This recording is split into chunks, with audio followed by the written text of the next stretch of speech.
about the objective once you start seeing some challenges, which might be a negative self-limiting belief about I'm not good enough, I'm not worthy for this, I can never do it. And so because this is a lot more powerful than the thinking mind, the energy you are sending out to the universe is going to manifest that, which is I don't deserve it, which is I'm not good enough, which is I'm not worthy. So by doing it in the process that you are approaching it, I think that's very powerful. Yeah, no, definitely. I've noticed a big shift when I've changed to that strategy. I think as children we do it automatically. Yes, correct. Which is a shame that sometimes the conditioning through life can diminish that. I was very fortunate to have a very strong set of beliefs instilled into me.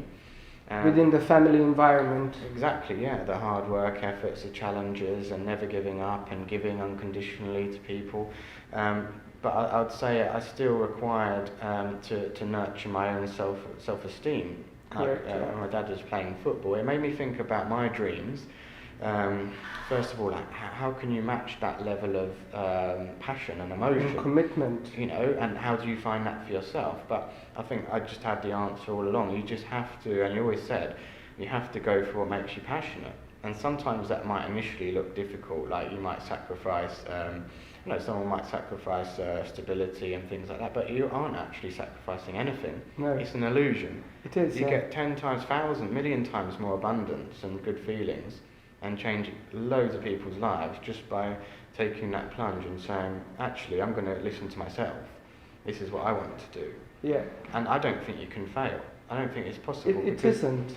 You're only competing with one person, and it's yourself, because you're that only unique source code. Absolutely. I mean, the abundance of creativity, the possible sort of business ideas, new inventions, that could come from that place are unlimited.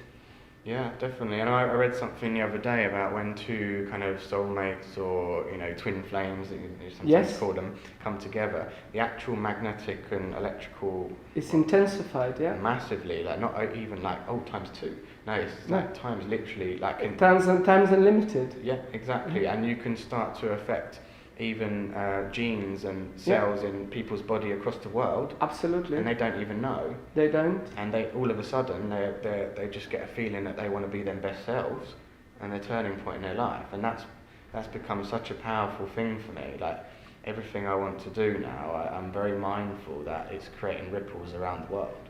Absolutely. And that's not overstating anything. No, I totally agree with you, and it's actually written almost word for word in my book. When we stop focusing externally on what's wrong with the world and what's wrong with people, and we divert our entire attention and focus on working on ourselves inwardly, on, as you mentioned, emotions and feelings are the key as the foundation for everything. When we do that, and we give ourselves 90 days, a year, 2 years, however long we need to sort of release certain things, self-limiting beliefs and other sort of challenges that we have had in the past, then we create this positive ripple effect, and as we heal ourselves, we are healing the planet, we're healing the world. So people say, I want to have a positive impact, I want to make an impact. But then they do very little on themselves. They always try to make an impact externally, but as they are doing that, they are remaining the same. And this is why people face challenges in their career, in their business, because they've grown the business, but they have not grown internally. They have not removed any of the... So eventually, it's not sustainable anymore. Eventually, it sort of comes back to the level where their thinking mind cannot overcome those challenges anymore. That's it. And I was actually reading in a course I just subscribed to recently on Reiki, which is another interesting part of my journey. Yeah, energy healing, yes. Yeah, because it's not particularly about, of course it is about energetically healing and physically healing yourself and other people, but it's also, interestingly, about shedding them limiting beliefs. And it's actually healing on all levels. But what I found interesting, I saw a diagram and I related it back to potentially when I had a bit of a crisis in my life. I started on the journey making breakthroughs, But I went off the rails a little bit and transposing it back to the chart, where I wasn't really looking after myself.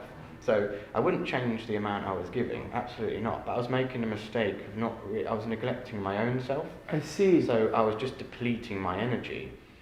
So when I shifted to restoring my energy, I was actually able to do even more for to contribute people. Even more. Yeah. So I'd only changed the relationship between, it's a balance between giving and receiving, of course. But I find that when you focus on yourself, you don't have to sacrifice any of the power of giving. It increases.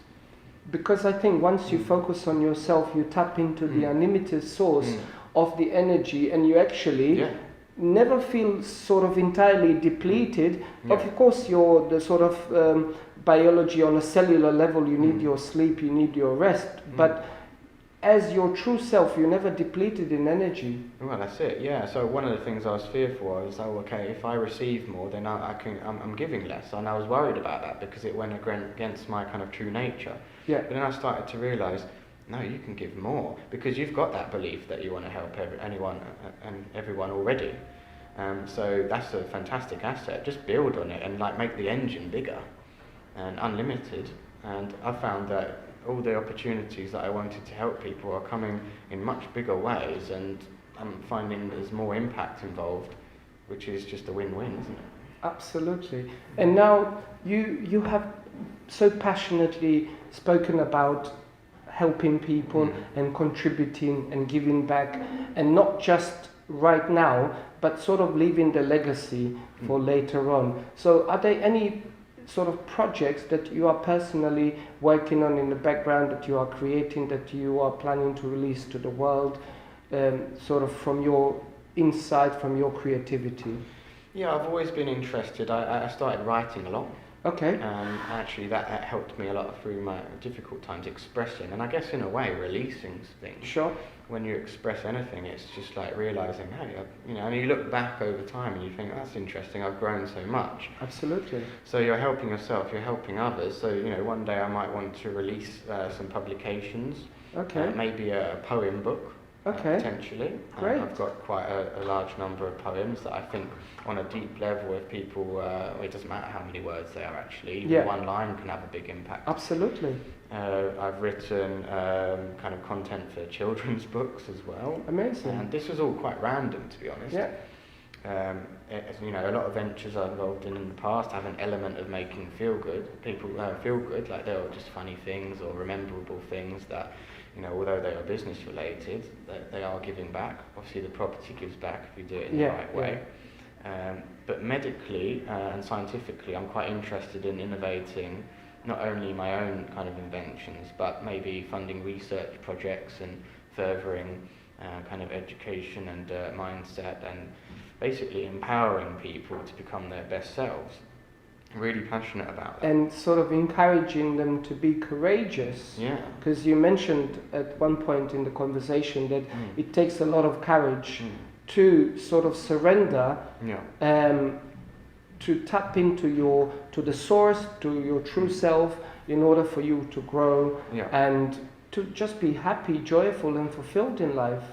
Well, that's it. I mean, one of the things I found maybe a few months ago, I kept on seeing, I think it was just on Instagram, it just kept coming up, because I always find things that are on, synchronicity keep popping up. Yes, absolutely. I come up this quote, said, the best way to feel peace is to surrender and accept, and the best way to overcome challenges and live your best life is to, surrender, things like that. I had a bit of a problem with that, because I was like, I don't like the idea of accepting something, because I'm used to, if I want to change something, I'll go out and change it. I don't I think I associated it more with, if you've got a challenging situation, or there's something you need to grow, why are you going to accept it when you can change it? That's my instinctual reaction. I see. Well, that's probably everyone's instinctual reaction, Yeah, and I've been used to piling in the effort and keep on going, which is great, but it was harnessed slightly in the wrong direction. So it would succeed, but I think it succeeds a lot more now, because that surrender, I really do understand what that means now. It's not surrendering or accepting. What it's actually doing, and you'll know definitely what I mean, is it's just basically embracing your best self. So it's Absolutely. not accepting, it's actually not, in a funny way, it's not accepting all your limitations. Yes. It's accepting that you are this amazing person that can do all these things. Absolutely. And it's basically getting rid of the conditioning. So what first looked like quite a difficult one for me to absorb, that's because I hadn't learnt the lesson. Absolutely. And now I'm like, oh my gosh, I just accept myself fully. I forgive myself for anything. It allows you to release things so much quicker. And when you haven't got that baggage anymore, it's a lot easier to fly higher. Absolutely. Sure. I picked up on a few things and I want to sort of reiterate. So the gratitude is very important in the process of like personal growth on one's journey. Surrendering to your true self and having obviously certain rituals that you practice daily, whether it's like writing things down as a journaling, I guess, and just expressing things in a creative way. Once you have overcome sort of, I guess at the beginning, I've spoken to a lot of people, when they want to create something at first, there are so many self-limiting beliefs. Oh, what will people think of me? Who would read this? Who would watch this? Who would buy this? But if they go from the place of, as you say, surrendering to your true self, that you are amazing, that you're incredible, that you come from the source, that what you want to say uniquely as you matters, and then you actually can change lives by just being your true self. You are encouraging others to sort of reflect on that, because everything, I think that, as you mentioned, synchronicities that we see when we think about things, sort of books fall off the shelves and things start to pop up, like the articles or things on social media, to sort of bring to our awareness where we are sort of finding certain challenges that we need to focus on overcoming. And as you so rightly said, initially the surrender meant like, no, I don't want to surrender, I want to change things. Rather, but then the change and sort of fixing things came from this limited space of like the past experiences, rather than surrendering inwardly and then having insights and ideas into contributing from the place of unlimited source. And then the ideas of how to overcome anything in life, it becomes so easy and effortless that people come into your life, potential joint venture partners, potential investors, collaborators, people wanna. So once you start sharing these visions and ideas about where you what you want to feel, experience, and how you would like to contribute to humanity, then it becomes so effortless in a sense. Yeah, definitely. I mean, it's funny how things arrive at the right point. Like, I've always been used to putting intense efforts in, but when I've actually not reduced the efforts, but made them more streamlined, it's been much more effective. And I done a podcast, I was writing onto a podcast some time ago. My first one, actually, I was quite nervous. It was really good. It was A Day with Cal. I'll send you the links soon. And he introduced me to human design. So I'd done my human design chart out of interest. And I'm a generator, which means that actually all the things, all the abundance is automatically pulled through my aura, and all my task is to say yes or no, whether I have the actual energy there to do it. So you listen to your gut. If some opportunity lands on your desk and it doesn't feel right, the instinctual reaction, don't commit to it. Absolutely. But that can be even what time of day you're having lunch. It goes back to really small decisions, but they actually rack up really quickly. So now I know pretty much I've got a toolbox of all these opportunities will come effortlessly to me. But it's up to me to see where my energy is strongest. And in a way, that's exactly like, following your passions, isn't it? But at the level where you're training your body to recognise what's right for you, because everybody recognises a gut feeling, but maybe they don't listen to it as much as they should. So there's that crossover between what is mainstream acceptable and the spiritual side of things.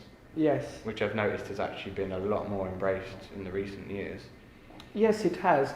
But when you say mainstream acceptable, do you think because the mainstream believes that the human being is just a sort of societal being, is what is projected outwardly, as in the mind and the body?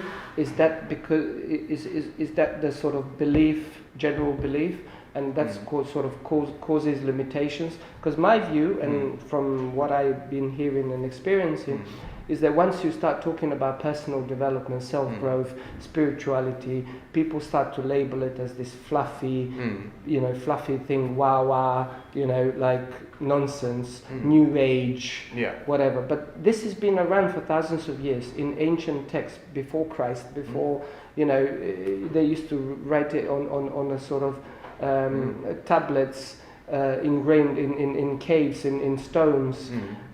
The things we talk about. So this is not something new. This is you and I as individuals, we have had our own journeys and our own experiences, and we've sort of allowed the source, the universe, to sort of use us individually as a conduit to pass this timeless universal knowledge through us. And I think from this place everything stems from. So I think part of the surrender connects to the inward journey of having an inward experience. Yeah, no, definitely. I've noticed a lot more acceptance to spiritual things and self-growth things actually in general. Massive amount of publications now, which we didn't see a few years ago. Yes. For sure. Massive emphasis. They were available, but mainly they were shared amongst people who practice yoga and things like that. It wasn't very much mainstream as it is today. Yeah, but when you look into the lives of very successful people and just happy people, they do have their own rituals. Like they might turn up to the I don't know, they might get up at 6 a.m, do an hour of meditation. Yeah, normally before sunrise, yes. Yeah, and they might not actually have a very busy day at all. But someone else... But they create so much. They create so much because they've spent a lot of time listening to themselves, and then maybe the time it takes to put this to paper or to email to sharing it with the world takes 20 minutes. Absolutely. And I listened to a very good self-growth law of attraction guru, Ed Lester, actually. Okay. And he's all over that kind of concept. Absolutely, I totally agree with you. Like the most self-made billionaires, well, there is a number out there. There's about 85% of billionaires in the world are self-made. There's about 2,500, 3,000 billionaires in the world today, and they all been absolutely broke. Some of them been Bedouins in Middle East, and now they are, they have an empire in value of several billion. They all have rituals, as you mentioned. They all wake up early. They're all avid readers. They all do inward journey, and so they spend probably about a couple of hours a day of self-growth, personal development. And as a result, they are able to contribute more in every aspect of their life, including business and personal relation. And most importantly, they are extremely happy and fulfilled. They do so much philanthropy, and their entire sort of view and purpose of living is to contribute. Yeah. I think it's very easy to live in the mental mind too much and say, okay, this is it's great to have goals, but I think when you make them too mechanical, Absolutely, you're not getting the guidance along the way, first of all, because you're like, oh, that's where I'm going. You might be, but you're not. Your level of awareness isn't there for you to notice it. Yeah, so success is not a straight line, is it? But it's not a straight line for a reason, because it's sort of like a zigzag, isn't it? Yeah. So when you started off with the feeling, for example, say you wanted to get to X feeling here, but actually the thing that was going to make you happy wasn't what you initially thought, but you allowed yourself to be flexible to that. Yeah. That's just an example of surrender again. Yeah, it's like, imagine, you drive, right? So imagine you're driving and it's the usual route you take from point A to point B, but then there is roadworks and roadblocks. So you're not going to stop the car and come out of the vehicle and say, I surrender, I'm not going to continue the journey. You find an alternative. So you're not saying, I don't want to get to the destination, to my goal, to my objective, but what you are saying, if this doesn't work, I'm flexible to find another way. So I'm keeping the goal, but I'm flexible to finding another approach. Yeah, definitely. Yeah, and you're learning the tools you needed to get there, or who you needed to become. Well, this is very good. Can you tell me more about this aspect? Can you elaborate more for our viewers and for our listeners the aspect of needing to become? Needing to become, yeah, that's I think that's 100% important. You have to become and feel that you are that person first, definitely, because that's where your place of power is. It's like, how can you can't begin to manifest things if you are not that. Because if you think on, obviously, the quantum level, what you like attracts like, isn't it? I'm not too oversold on the law of attraction actually as a wording. I think it's more a case of you manifest who you are, rather than, I'm trying to attract something. It's like trying to attract that butterfly and catch the butterfly to look at it and admire all its beauty, but you can't because you're chasing it.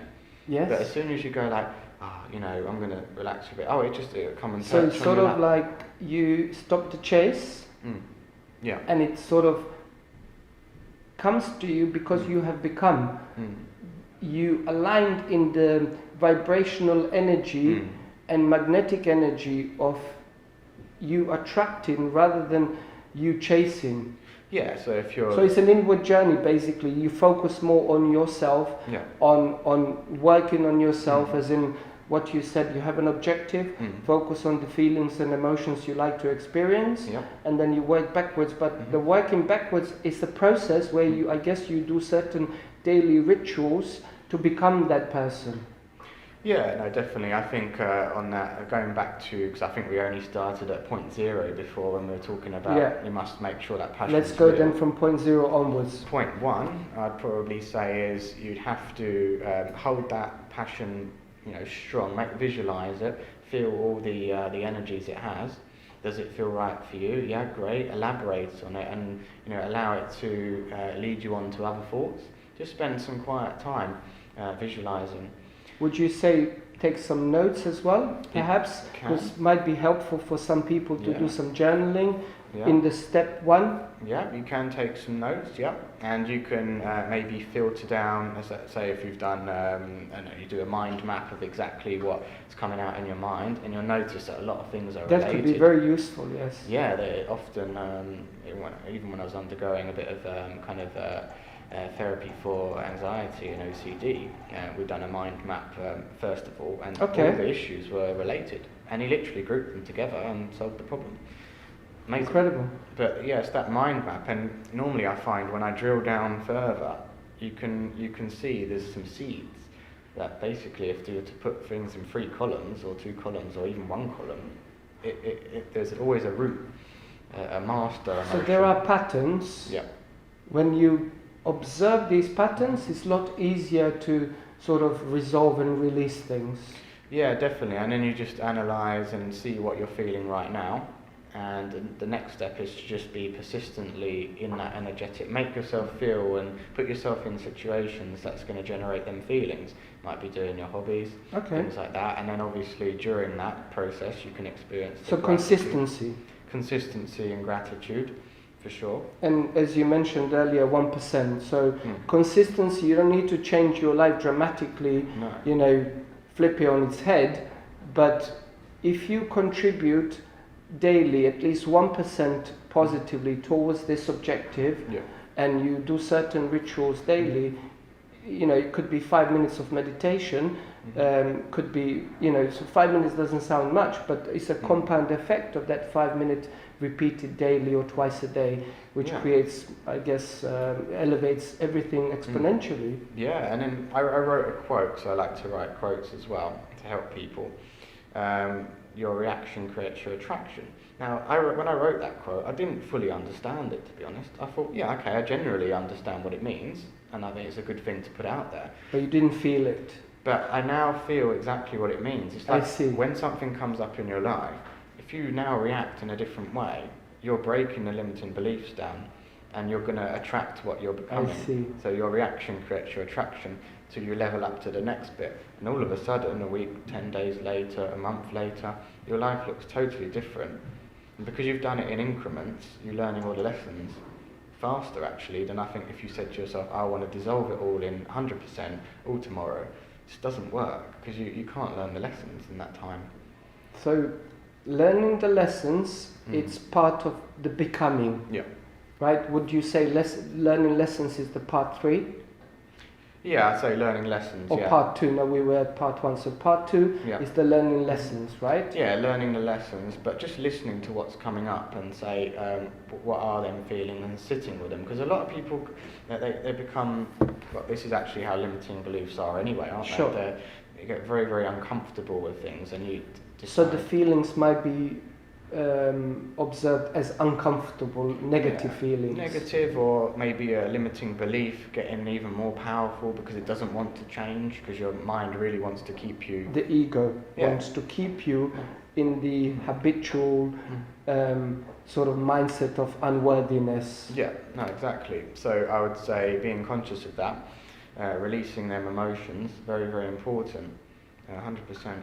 Okay, so but just sitting with it, because a lot of people avoid and they're uncomfortable, and they might decide to have an extra coffee that day, or they might an extra glass of wine. Extra glass of wine, yeah, or turn to something different, or do something adrenaline based that might not be particularly what they need. Which it gives them a temporary feeling of the emotion. So I think that's you just sort of went into direction which I'm very passionate about talking, and I've written in my book about this topic.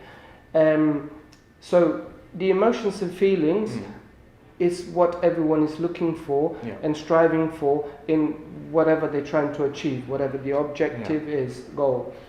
But ultimately, as you explained earlier, that a lot of people, they dislike sitting with those emotions and feelings, because some of them might be interpreted as negative, as sort of, so they would go and do certain activities which give them the temporary positive feeling, but it's not sustainable.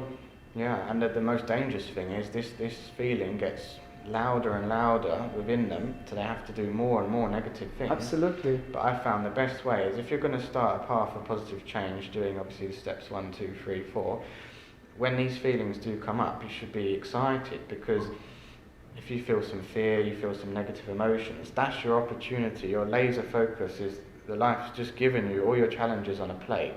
So if you just sit there and actually live them and release them and say, I accept myself, I love myself, I want to grow, can you give me some guidance, I'm prepared to overcome these, it actually becomes much more comfortable and they start to dissolve. So it's easier, and every time I see something challenging come up, I get excited now, because it's like, oh, it's another opportunity to be more of who I am by releasing something. Absolutely. Yeah. In my book, I say, and in the way I do my therapy with people, I specialize in removing the traumas and fears and self-limiting beliefs. So you sort of said in a certain way about I love myself, but those feelings and those self-limiting beliefs usually stem from childhood, and it's usually the 5-year-old self within us, which, as you said, if you keep doing certain things to give you temporary feeling, positive feeling of relief, the things within you grow in intensity, and you start experiencing physical pain. Yeah, no, exactly. And it's that 5-year-old which is asking, please acknowledge me, please see me. You're not supposed to do anything. You mentioned dissolve and release. The way it begins to dissolve and release is when we sit in solitude, in silence, and we allow it to experience it. And I say in my book that imagine you can travel back in time, and it's your 5-year-old self you see running around and falls down and scrapes its knee and it's bleeding. So would you scream and shout at your 5-year-old? Would you ignore it? Would you drink some or take some drugs to sort of, brush it under the carpet like nothing happened? Or would you give it a hug and a kiss? Would you give it so much love and say, it's okay, it's all right? So, I think What I suggest to everyone is that when you do have this experience, is that's all you have to do. Is you go into this profound feeling of love and just give it a hug. Say, whatever comes up, say, and I love that. So rather than I love myself, I love it, whatever that it is. And as you acknowledge it, and because it's a habitual process, might have been there 20 years, 30 years, 50 years, it might take some time for you to repetitively do these rituals of loving it, and just eventually just dissolves and it's not there anymore. I think a lot of people, myself included, had that issue of it's almost counterintuitive accepting something. It's like, oh, I'm accepting that that's okay in my life, but it's not. It's actually releasing it. It's saying, I accept that as an emotion. Yeah, that's what it is. I'm going to release it now and become a better person. But a lot of people don't get to that stage and they end up reliving it and getting more powerful. Absolutely, because it's like a parachute almost permanently attached. The faster they're trying to run away from it, it's pulling them back. They do various things which might be detrimental to mental and physical health that they're not aware of, because they say, oh, it's culturally accepted that you binge drink several times a week and then you do so many other detrimental things, but you cannot chant the pain away, you cannot drink it away, you cannot take drugs for it. Everything, all the external activities you do, they give you temporary feeling, but the intensity of what you are trying to resolve intensifies and actually eventually catches up with you. It's a funny thing, because like when I was developing and following these steps more accurately, I didn't really know, like when I was looking back, I can now see a pattern of what I'd done, but on the journey things just attracted at the right time. For example, my good friend Sergio, we'd done a book swap. I've never really done that before. We chat about kind of self-growth a lot, and I left it open. I said, he said, what kind of book would you want in return? I said, anything about self-love. And I left it completely open because I thought the universe is going to deliver me exactly what I need. And he gave me 2 books, and one of them I'm reading now, Louise Hay. I think it's called Heal Your Body. I love Louise Hay. She's the founder of the Hay House Publishing, and she opened the company in her 60s. And the book was all about healing all yourself, and I took my efforts and I put them in the right direction this time. I was like, I want to see what all my beliefs look like, so I went to the efforts of uncovering all of my beliefs. Had some really, really amazing ones from childhood, but there's always... So you did some writing, I guess. You were expressing, did some journaling, and you were sort of observing them, looking at them. I mapped them all out, and I put them in... mind map, I guess you did with that. Amazing. And I came up with about 61 beliefs, and we ended up at a figure at the end, roughly 20% to do with lack of self-love for some reason. So I thought that's exactly what's showing up in my life. Like, I believe everything's possible, but it's almost like having the door only partly open. Yeah, of course, there's because the amount of effort you're putting in, things are going right, but they're not going hardly anywhere near like their potential. So I'm removing that blockage now, and it's feeling pretty amazing. It's incredible. And it's amazing how you can start feeling like you don't love yourself properly. It could be things kids might do at school, or anything, and it's nothing to do with your upbringing. Nothing to do, because especially from birth to about 7 years old, the science has confirmed this. We are in like a almost permanent download mode. Imagine the human brain. It's the software installation process between birth to 7 years old, and little something which is linked inwardly to a strong emotion and feeling, could be a small interaction, could be a parent didn't turn up for a child's play, or they were late for an hour, or could be they were told, you're a bad boy because we spilled something, that this event has carried on for the most of the person's life, as in, I am not good enough. I think, I mean, obviously I had a very loving childhood, but I mean, I can only think that potentially one of the causes, like you said, like, because I like to do things differently and my mind was working in a different way, sometimes, you know, you're at school, it's not the accepted way, is it? And then when a child feels that they're not expressing, they might start to play up, they might, I think I even got tested for ADHD because that was the fashionable thing at the time. Absolutely, I know. It wasn't, it was just because I was not expressing myself properly. Yeah. And, you know... And people were going around throwing labels at you, that you are different, you are this, you are that, you are the other. And as a child, all you want is like the sense of belonging, like, you know, you want to be connected to everyone else, but you felt sort of slightly rejected by others around you. And I guess this has had some impact later on in your life, unconsciously, but eventually as you've been through your journey, you became aware of all of this. Yeah, I guess so. I mean, I always had some great friends. I've still got amazing friends now, but it's just, I don't know, maybe just the way, but I think, again, the gift is in the pain. Like, let's say, for example, I had a different way of thinking that was going to be very, very good for me, and it's created a low self-esteem issue. I think that's quite magic, because fast forward to today, it's allowed me to not only correct it, but do even more than someone else might do. I see so what it's you mean. allowed me to, you know, catapult myself more than someone might need to do normally. So the process, I guess, happened instantaneously the day you decided, rather than... So a lot of people, I want to reflect on this, because a lot of people think the journey has to be very long. No. The removal of self-limiting beliefs, lack of self-love, confidence, any of these happens in a split second, happens instantaneously once we surrender. So that is the key. The catalyst is that 1 second when we decide. Yeah.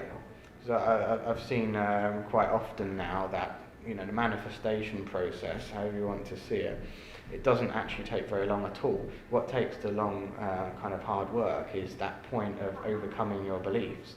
And once they are overcome, it's like instant, which is quite amazing. It's like everything shifts. But it's having that courage within, obviously, the steps I listed before. It's having that courage and that belief that your passions are important enough to overcome that feeling of discomfort. And also knowing, especially when you've done it before, that when you overcome that discomfort, you've got that amazing feeling of being more of you after. So now every time I feel that, I get excited. So that's just because I've gone through that. But I also think that the contribution that drives you to do everything from sort of selflessly, from place of unconditional love, I think that's very powerful, and that is a very strong why. And I think this is why it's important for listeners and viewers to understand that rather than focusing what can I get, I think people should divert their attention, who do I need to become so I can contribute more to myself and to humanity, to my loved ones, first and foremost to oneself and then everyone around you. And I think that's how you get more. That's how you manifest more. That's how you manifest things quicker. It becomes easy and effortless. Yeah, no, absolutely.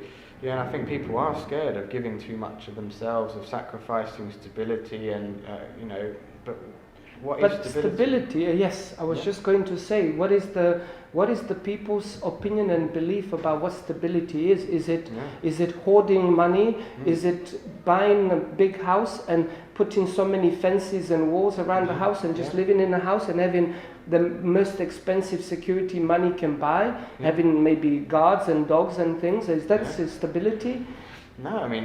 living in fear your whole life? No, I think that part of it is obviously building a solid foundation, but then it's also stability of emotions. Are you creating I think that's the one which is the key, rather than the other one. I'm learning that if you can... Because one without the other, is not fulfillment, is it? No, exactly. So you don't want to arrive where you think you wanted to go and be empty. Yeah, as you mentioned earlier, Ferrari, you don't want to be driving in your brand new Ferrari feeling miserable, do you?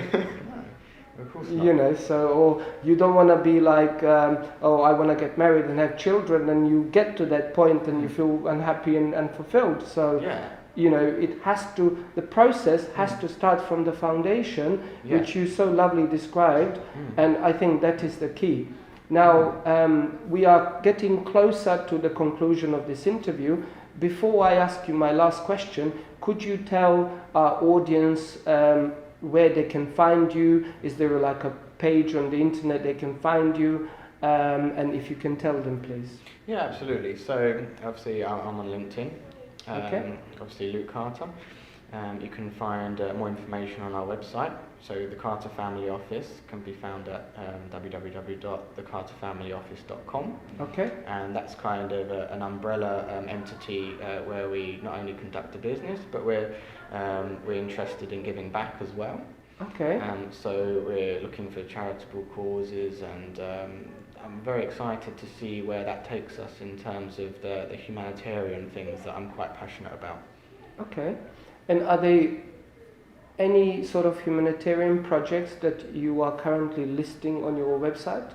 Not at the moment, because we're just going through some opportunities Some at the opportunities moment. at the moment. But I'm quite keen on the mental health aspect, of course, and potentially building facilities for people. Okay. But I'm going to use the same approach as before. Whatever feels right. Sure. We don't have to put pressure on finding the right things, because if you've got your goals in mind, they will come to you. It's kind of like when you're ready to be taught, the teacher shows up, kind of thing. That's what I believe in. Okay. There is a topic that we are both very passionate about, which is mental health. Yeah. We did say we're going to talk about it, but we were just in the flow. Yeah. So actually, let's have a little chat about the mental health, and what is your sort of view, experience in, let's talk about in business world, you know, your ideas and opinions about what, how people see and perceive mental health in sort of in jobs and business world. Yeah, I don't think it's talked about hardly as much as it should be, and particularly from owner business and self-employed point of view, there's not much support out there. People don't usually understand when you're going through something. You know, particularly with when I've had the mindset of keep pushing on, and I still wanted to achieve my dreams, not for myself but for others, and I'd come out looking not very good in terms of like it's a high cost to myself personally. I see. But I'd keep going, and you know, it's having understanding that sometimes it's not always going to look good. You're going to want to shout and scream and let emotions out, but that doesn't mean that's because you should do it less. I think that's just, you know, you need to embrace that. You can be all of that without the emotions getting too great, and the limiting beliefs and the stress and this and that. But you have to go through, and I say if you do have to go through that, my strategy was to not sacrifice what I was giving, but my goal was to get better at giving to myself. And would you say in order for people to have a better experience at work and in business, is that not to avoid the subject of mental health, but to actually embrace it and to do certain rituals daily for themselves, and perhaps even the corporations and businesses to provide various sort of facilities and support for people who might need help? Because this is quite normal, in my view, that mental health should not be sort of taboo topic and should be discussed openly as a physical health. Yeah, no, absolutely. I think regards to mental health, I think it's always good to, again, go from the end feeling. Like, how do you want to feel supported in your workplace, or if you're running your own business? I think it's very important to, even if you're doing something you don't like and that's contributing to stress, just have that gratefulness. I think go down the line of seeing what your core attributes are and what you're passionate about. Try and weave them into what you're doing, so you are still feeling great. And then what might happen is you'll get some shifts and other opportunities will arrive. I think policies might change, and you know, all this magical stuff starts happening. Where, absolutely. You know, but you've made it about yourself again. You know, your company might bring out a policy that nurtures mental health and togetherness.